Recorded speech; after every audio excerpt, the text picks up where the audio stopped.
Hello everyone, here Kanika. I welcome you all to our YouTube channel Dream Physics. I hope you all are doing great. तो let's proceed. हम कर रहे थे mathematical tools, series चल रही थी पूरी लेक्चर्स की, ताकि हमारे जो फिज़िक्स में हमें जब मैथमेटिकल टूल्स का यूज़ करना हो तो वहाँ हम ना अटके एटलीस्ट। तो उस मैथमेटिकल टूल्स में हम बेटा बहुत कुछ डिस्कस कर चुके हैं, सारे लिंक मैं डिस्क्रिप्शन पे दे दूँगी। एंड नाउ हियर हम इंटीग्रेशन स्टार्ट की थी from the very last lecture, and now let us proceed further. हम इंटीग्रेशन कर रहे थे, हमने ये देखा था कि इंटीग्रेशन एक एंटी डिफरेंशियल टूल होता है, it is an anti differential mathematical tool. Second बात देखी थी हमने कि if we want to find the area under a curve we will make the use of the integration in that. और कैसे और क्यों वो मैंने आपको पिछले लेक्चर में बताया था। इस लेक्चर में हम देखेंगे why to use integration in physics. क्या लोड पड़ेगी, मैथ्स में तो बड़ी मुश्किल से संभलता है इंटीग्रेशन, फिजिक्स में भी यूज़ पड़ गई, क्यों और कैसे, हम कहाँ पर यूज़ करते हैं। पहली बात तो वही है कि जब हमें डिफ्रेंसिएशन को काटना है तो हम इंटीग्रेशन का यूज़ करते हैं फिजिक्स में, डेरिवेशंस में। दूसरी बात, जब मुझे एरिया अंडर द कर्व निकालना है तो मैं इंटीग्रेशन का यूज़ करती हूँ। मैं आपको एक एग्जाम्पल देकर समझाती हूँ कि एक जरा सा मैंने फिजिकल एग्जाम्पल लिया है फिजिक्स का, उसमें हम इंटीग्रेशन का यूज़ कर रहे हैं। तो इस एग्जाम्पल से आपको पता चलेगा कि ऐसा एग्जाम्पल और ऐसे कई एग्जाम्पल्स में हम इंटीग्रेशन का यूज़ करते हैं। So let's proceed. देखो बेटा, आपको पता है कि अगर कोई भी ऑब्जेक्ट है आपके पास और मैं उसका कहूँ कि उसका मास क्या है, तो आप कहोगे let us suppose that m be the mass of it and let us suppose that v be the volume. ठीक है, मतलब इस ऑब्जेक्ट का मास m है, इस ऑब्जेक्ट का वॉल्यूम v है। तो अब मैं आपसे पूछती हूँ कि what is the density of this object. तो आप कहोगे डेंसिटी क्या होता है कि एक यूनिट वॉल्यूम में कितना मास प्रेजेंट है।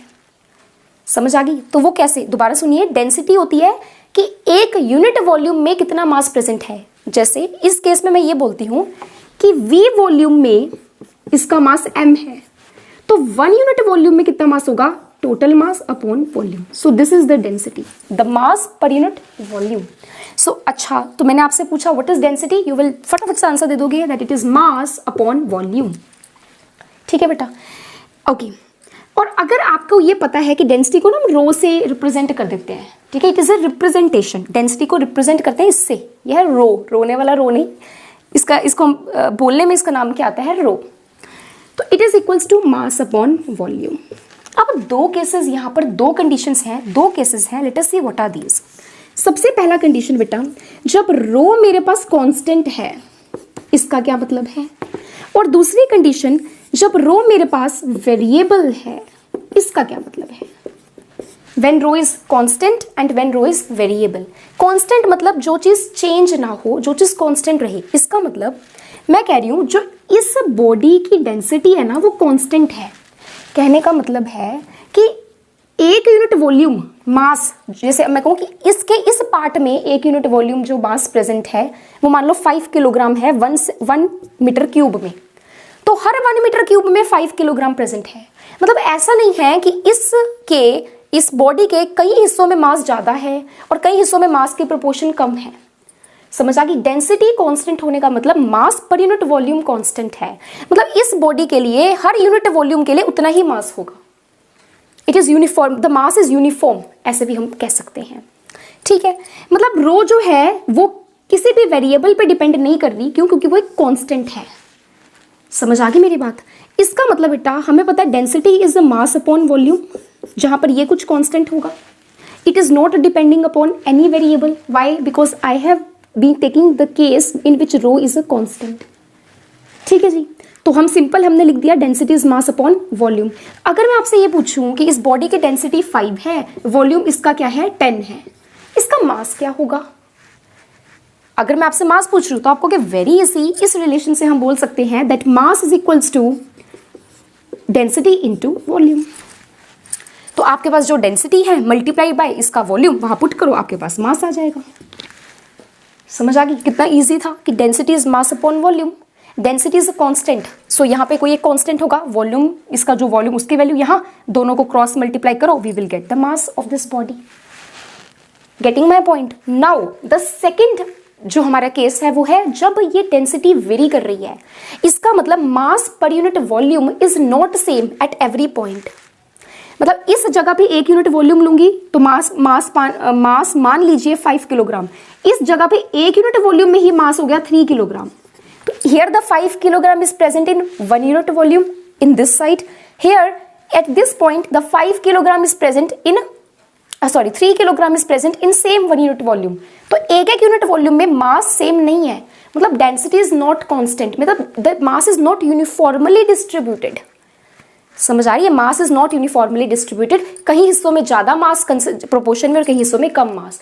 उस केस में अगर मुझे डेंसिटी, मैं आपसे पूछूं कि मास क्या होगा, आप कहोगे ठीक है density is equals to mass upon volume. So यहां से आ जाएगा mass is equals to density into volume. हर पॉइंट पर डेंसिटी डिफरेंट है। मान लो मैंने आपको कहा वॉल्यूम इसने 10 ऑक्यूपाई किया हुआ है, मास निकालो तो आपको डेंसिटी बताओ, मैंने कहा डेंसिटी तो हर पॉइंट पे डिफरेंट है, तो इस फॉर्मूले में कौन से पॉइंट वाली डेंसिटी रखे, आ गई ना प्रॉब्लम। आपको समझ आ रही है कि मैं कहाँ पे अड़ी? जब मेरी डेंसिटी कांस्टेंट थी बेटा, उस केस में सिंपल मास था डेंसिटी इंटू वॉल्यूम। इस केस में भी मास का फॉर्मूला है डेंसिटी इंटू वॉल्यूम, बट उस केस में डेंसिटी कांस्टेंट थी, तो जो डेंसिटी थी वो मैंने यहाँ पुट कर दी। इस केस में डेंसिटी पे क्या रखूं, हर पॉइंट पर डिफरेंट है, because I have taken the case where the density is variable, it is changing or the mass is not uniformly distributed। उस केस में हम total mass of the body कैसे निकालेंगे, ये कहानी मैम आप कैसे बीच में ला रहे हो इंटीग्रेशन की, अभी आपको पता चलेगा कि इस केस में इंटीग्रेशन हमारा साथ देता है। समझ आ गई? जब एक क्वांटिटी वेरिएबल है, समझ आ गई, और उसका मुझे टोटल वॉल्यूम पे उसका इफेक्ट निकालना है, टोटल सरफेस पे उसका इफेक्ट निकालना है, टोटल लेंथ पे उसका इफेक्ट निकालना है, तो मैं क्या करूंगी, यहाँ पे इंटीग्रेशन का यूज करेंगे। कैसे, वो अब हम नेक्स्ट पार्ट में देखते हैं। हाँ जी बेटा, देखते हैं। जैसे मैंने आपको बताया कि मेरे पास एक बॉडी है, ठीक है। अब ना यहाँ पर एक स्पेशल केस हम कंसिडर करते हैं कि वो जो बॉडी है बेटा मेरे पास, ध्यान से देखिएगा, पूरे लेक्चर का सार इसी 4-5 मिनट में ही है। मान लो हमारे पास एक एक्सिस है, जैसे हमें पता है यहाँ एक्स एक्सिस होती है, ये वाई एक्सिस होती है एंड ये जेड होती है। For example this is X, this is Y, और जो बाहर जो आपकी तरफ आ रही है दिस वन, ठीक है, perpendicular to the plane of this board, this is the Z axis. मान लो मेरे पास एक पतली सी वायर है, ठीक है, ये दिख रही है, डार्क कर रही हूँ इसको, ये पतली सी वायर है, ठीक है जी। थोड़ी सी चौड़ी कर देती हूँ ताकि आपको ये दिख जाए। वैसे इसकी जो विड्थ है वो अप्रोक्सीमेटली हम नेग्लेक्ट करके चल रहे हैं, इसको हम 1 डायमेंशनल वायर लेके चल रहे हैं, ठीक। तो इस केस में बेटा मान लो ये इस वाला पॉइंट ये x है ना, तो ये x कोऑर्डिनेट इसका क्या है a, और क्योंकि यहाँ पर है तो y भी z भी 0 y भी 0, तो इस पॉइंट पर x है a, y एंड z है हमारे जीरोज।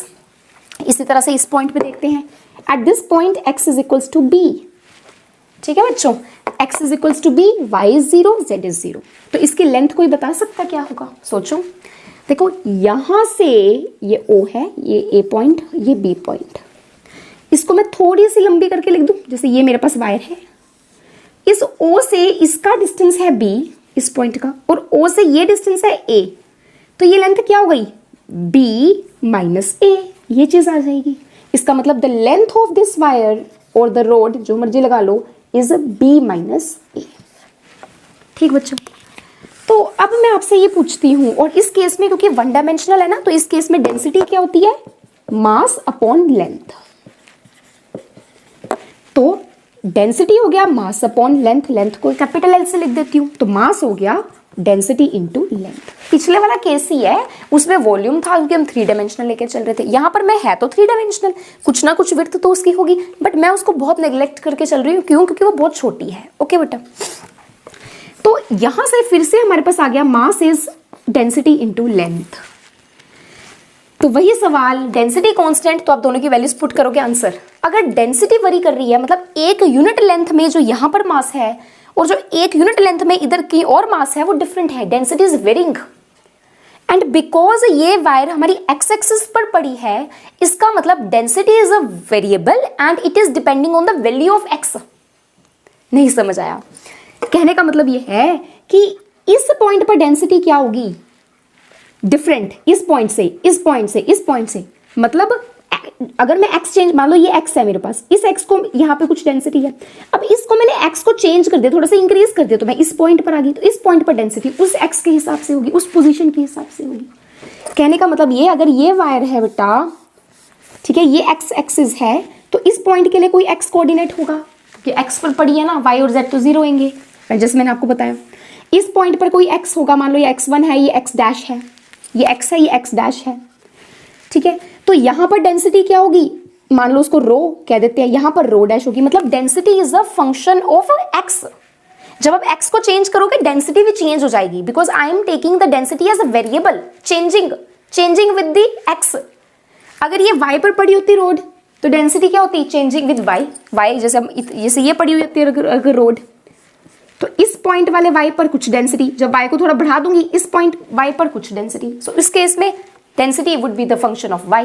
इस केस में क्योंकि मेरी वायर x एक्सिस पर पड़ी है, सो density would be the function of x, ठीक है। तो अब मैं इस फॉर्मूले में लिखती हूँ density as a function of x into length. Total length क्या है, b माइनस ए, बताया ना कैसे, b minus a, this is the length of the road. Now बच्चे ये हो गया मेरा टोटल मास। अब क्योंकि x जब ये होगा डेंसिटी कुछ, जब इस पॉइंट पर आएंगे x डिफरेंट, डेंसिटी कुछ, इस पॉइंट के लिए x की वैल्यू कुछ, डेंसिटी डिफरेंट, मतलब हर पॉइंट के लिए डेंसिटी जो है वो डिफरेंट है, डिपेंडिंग अपॉन उस पॉइंट का x क्या है, उसके हिसाब से उसकी उस पॉइंट पर डेंसिटी आ जाएगी। तो यहाँ पर मैं कौन सी वैल्यू पुट करूँ, यही सवाल पहले हमने उठाया था डेंसिटी पर यूनिट वॉल्यूम में, यही सवाल मैं अब उठा रही हूँ, फटाफट से आंसर देती हूँ।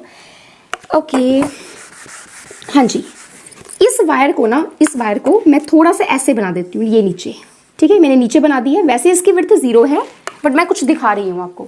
मैं क्या करती हूँ, मैं ना इसको ना स्ट्रिप्स में काट देती हूँ, स्ट्रिप्स में, मतलब एक ये स्ट्रिप, ये दूसरी, तीसरी, चौथी, पांचवी, छठी, ऐसे स्ट्रिप्स में जोड़ जोड़ के हमने ये पूरी लेंथ बनाई है, ठीक है जी।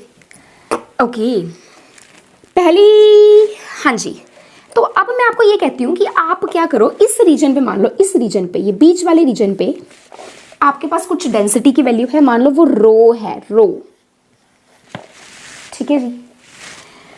अब ये इस पोजीशन को ith पोजीशन कहती हूँ, जनरल, आई हमारी कोई भी पोजीशन हो जाती है, जनरल पोजीशन मतलब ith पोजीशन है।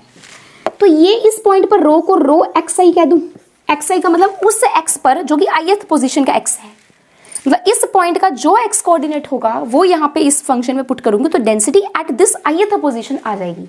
सो here the density is the function of x coordinate of ith position, मतलब density is the function of xi। So यहाँ डेंसिटी xi है। तो बच्चे इस रीजन के लिए ना, मैं इस रीजन के लिए जहां पर डेंसिटी, मुझे उस डेंसिटी की पर्टिकुलर वैल्यू पता है, उस रीजन पे मैं एक पतली सी स्ट्रिप कंसीडर करती हूँ, सच दैट वो स्ट्रिप की विड्थ बहुत छोटी है, ताकि हम उसी रीजन में है जहां पर ये डेंसिटी, क्योंकि थोड़ा सा आगे पीछे होंगे ना, थोड़ी बड़ी ले लेंगे विड्थ स्ट्रिप की, तो क्या होगा, डेंसिटी की वैल्यू चेंज हो जाएगी। मतलब मैं उस छोटे से पतले से रीजन में हूँ जहां पर डेंसिटी वैल्यू फिक्स है, और उसको मैंने ith पोजीशन कहा, इसलिए डेंसिटी मेरे पास ith xi का फंक्शन होगी, ठीक है जी। तो बच्चे इस स्ट्रिप के लिए मेरे पास क्या मास होगा, मतलब इस स्ट्रिप में कितना मास होगा, ये छोटी सी पतली सी स्ट्रिप जिसकी विड्थ ना के बराबर है, क्योंकि विड्थ इसकी ना के बराबर है, इसलिए उस विड्थ को मैं dx कहूंगी। जैसे ये अगर मैं इसको एक्सपैंड करूं, तो ये पतली सी स्ट्रिप है और इसकी विड्थ कितनी है, dx। ये बहुत बड़ी दिखा दी इसको मैग्नीफाई करके, ठीक है बेटा। तो इस केस में मतलब लेंथ क्या है स्ट्रिप की, बहुत पतली, that is dx। Delta x क्यों नहीं लिखा, क्योंकि हम बहुत छोटी, जब x में बहुत छोटा चेंज है ना, उसको d से रिप्रेजेंट करते हैं, मैं आपको बता चुकी हूँ पहले ये बहुत बार। तो इसकी लेंथ को हम लिख देंगे स्मॉल d से dx, ठीक है। तो इसकी लेंथ हो जाएगी dx, ठीक। और इस स्ट्रिप में क्या डेंसिटी है, रो xi। तो इस स्ट्रिप का मास क्या होगा, जिसको मैं dm से लिख देती हूँ, क्योंकि ये इस पूरे में से छोटी सी स्ट्रिप का मास है, तो बहुत छोटा मास है, that is dm, not capital M तो इस पूरे का मास है। So dm become equals to, इस केस में डेंसिटी क्या है स्ट्रिप के लिए, rho which is a function of xi into the length dx। देखो ना, डेंसिटी इनटू लेंथ, तो इसका मास क्या होगा, इसकी डेंसिटी इनटू इसका लेंथ, इसकी लेंथ तो छोटी सी है dx। तो ये क्या आ गया बेटा मेरे पास, ये आ गया कि एक स्ट्रिप की लेंथ कैसी है, ऐसी मैं मान लो मैंने इसको 10 स्ट्रिप में तोड़ा, तो मैं 10 स्ट्रिप्स की लेंथ निकालूंगी इस फॉर्मूले से। इस स्ट्रिप के लिए डेंसिटी इंटू इस स्ट्रिप की लेंथ प्लस इस स्ट्रिप के लिए डेंसिटी, इस स्ट्रिप की लेंथ, इसके लिए इसके लिए इसके लिए सबके लिए निकाल के इन टर्म्स को क्या कर दूंगी, ऐड कर दूंगी। पर मैंने आपको पहले ही बताया कि मेरे जो ये विड्थ है बहुत छोटी है, मतलब ऐसे मुझे कितनी स्ट्रिप्स बनानी पड़ेंगी, इनफाइनाइट, क्योंकि मैंने वो स्ट्रिप ली है ना, बहुत पतली ली है। तो यहां से यहां तक की लेंथ कवर करनी है, तो 1 स्ट्रिप, 2 स्ट्रिप, 3 स्ट्रिप, ऐसे करोड़ों लाखों, मतलब इनफाइनाइट स्ट्रिप्स हम जोड़ सकते हैं इस पूरी लेंथ को कवर करने के लिए। गेटिंग? इसका मतलब यहां पर जो आई, मतलब यहां पर जो कितनी स्ट्रिप्स हैं, इनफाइनाइट नंबर ऑफ स्ट्रिप्स हैं। तो जब एक चीज को मुझे ऐड करना है, मतलब मुझे यहाँ पर डेंसिटीज को ऐड करना है, इस स्ट्रिप की डेंसिटी प्लस इस स्ट्रिप की प्लस इस स्ट्रिप की, और कितनी डेंसिटीज है, ऐसे कितनी स्ट्रिप्स है, इनफिनिट, तो इनफिनिट नंबर ऑफ टर्म्स को ऐड करना है, तब मैं समेशन ना यूज करके क्या यूज करती हूँ, इंटीग्रेशन। मैंने आपको पिछले लेक्चर में बताया था। तो अगर मुझे टोटल मास निकालना है, दैट विल बी, इन सबको समेशन किया, मतलब ऐसी ऐसी टर्म्स को ऐड करना है। फर्स्ट के लिए ये इस टर्म को ऐड करना है, सेकंड स्ट्रिप के लिए, थर्ड स्ट्रिप के लिए, इनफिनिट स्ट्रिप्स के लिए ऐड करना है। इनफिनिट टर्म्स को ऐड करते हैं जब, तो समेशन किस में रिड्यूस हो जाते हैं, इंटीग्रेशन में। इसका मतलब जब मुझे इसका टोटल मास निकालना है और मेरा डेंसिटी, मान लो मैंने कहा था वेरिएबल है, एक्स स्क्वायर है डेंसिटी, इसका मतलब x की वैल्यू 1 है तो डेंसिटी 1, x की वैल्यू 2 है तो density 4, density is changing eight every point.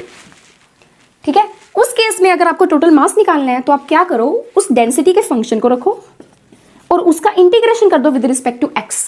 और क्योंकि x मेरा इसके लिए a से b तक जा रहा है, यहां नहीं है y, इधर नहीं है, तो इसकी लिमिट्स होंगी a टू b। तो मास आ गया मेरे पास integration a to b x square dx। तो इस चीज की डेंसिटी फंक्शन की इंटीग्रेशन करूंगी तो मेरे पास क्या आ जाएगा, टोटल मास। समझ आ गई? तो इस तरह से इंटीग्रेशन यूज हो गई। ऐसे ही मैं आपको एक और एग्जांपल भी दे सकती हूँ, आप खुद पढ़ना। जब हमें पता है कि वर्क डन हमारा क्या होता है, रेस कर रही हूँ इसको, देखो बेटा, हमें पता है कि वर्क डन हमारा क्या होता है, फोर्स इनटू डिस्प्लेसमेंट। एक बॉडी है, उसके ऊपर फोर्स लगाई, वो डिस्प्लेस हुई, 5 मीटर डिस्प्लेस हुई, फोर्स 10 न्यूटन लगाया, तो क्या आ गया, वर्क डन आ गया 50 जो भी है न्यूटन मीटर।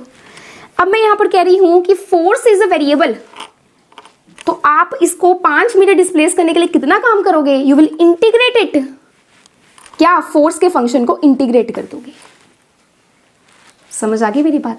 इसका मतलब जब आपके पास एक चीज वेरिएबल थी और आपने स्ट्रिप्स में उसको तोड़ लिया और आपको हर स्ट्रिप के लिए डेंसिटी निकालनी पड़ी और फिर इनफिनिट स्ट्रिप्स की डेंसिटीज को ऐड करना पड़ा, वहां पे समेशन ना काम अगर इंटीग्रेशन ऐड आते हैं। इंटीग्रेशन मतलब इंटीग्रेट करना, ऐड करना, कॉन्टिन्यूसली इंटीग्रेट करना।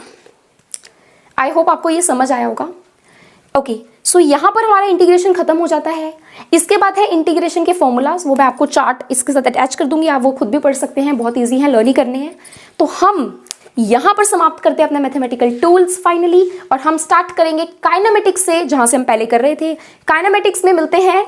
और अगर आपको हमारी वीडियो लेक्चर्स पसंद आई हो, हमारे एफर्ट्स पसंद आ रहे हो, तो आप हमारे चैनल को सब्सक्राइब करें प्लीज़, और हम बेल आइकन को प्रेस करें, कमेंट्स दें, लाइक करें वीडियोस को, एंड खुश रहें।